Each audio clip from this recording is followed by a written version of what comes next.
تو ایک بھائی نے سوال پوچھا ہے کہ اگر کوئی شخص اپنی زندگی میں ہی اپنی جائیداد اور اپنے مال کو اپنے ورثاء یعنی بیٹوں اور بیٹیوں کے درمیان تقسیم کرنا چاہے تو وہ کس طرح تقسیم کرے گا؟ تو اس کا جواب یہ ہے کہ اگر کوئی شخص اپنی جائیداد اور اپنے مال کو اپنی زندگی کے اندر ہی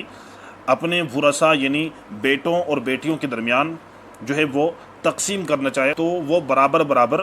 ان کو دے گا، یعنی جتنا حصہ بیٹوں کو دیا ہے اتنا ہی حصہ بیٹیوں کو دے گا۔ ایسا نہیں ہو سکتا کہ بیٹوں کو 2 حصے دے اور بیٹیوں کو 1 حصہ،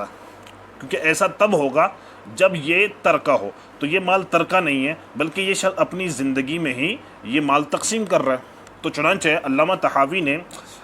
ایک حدیث شریف ہے جس کو انہوں نے اپنی کتاب کے اندر روایت کیا ہے، فرماتے ہیں کہ یعطی الابنۃ مثل ما یعطی الابن،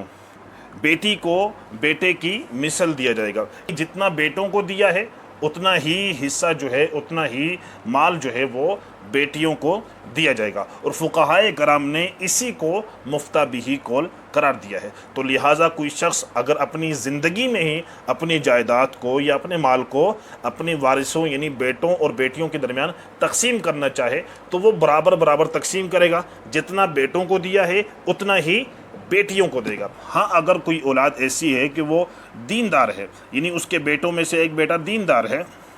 یا وہ اس کی خدمت کرتا رہا، تو اس کے صلے میں اگر وہ شخص اپنے اس بیٹے کو زیادہ دینا چاہے تو زیادہ دے سکتا ہے۔